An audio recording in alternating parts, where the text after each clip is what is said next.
On hearing the noise of a fight, Samuel Atwood came to see what was the matter, and entering the alley heard the latter part of the combat. When the boys who had been fighting had dispersed, he met the 10 or 12 soldiers who had been fighting with them, rushing down the alley toward the square, and asked them if they intended to murder people.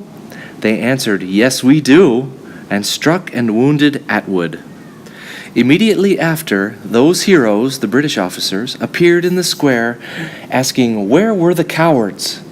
One of them advanced toward a youth who had a stave in his hand, but the young man, seeing a person near him with a drawn sword, held up his stave in defiance, and they quietly passed by him up a little alley to King Street, where they attacked single and unarmed persons till they raised much clamor. 30 or 40 persons, mostly lads, being by this means gathered in King Street, Captain Preston, with a party of men with charged bayonets, came from the main guard to the commissioner's house, the soldiers pushing their bayonets, crying, "Make way!" They took place by the custom house, and continuing to push to drive the people off, pricked some in several places, on which they were clamorous, and it is said threw snowballs.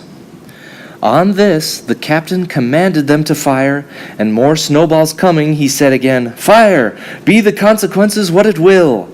One soldier then fired, and a townsman with a cudgel struck him over the hands with such force that he dropped his firelock, and rushing forward aimed a blow at the captain's head, which grazed his hat and fell pretty heavy on his arm.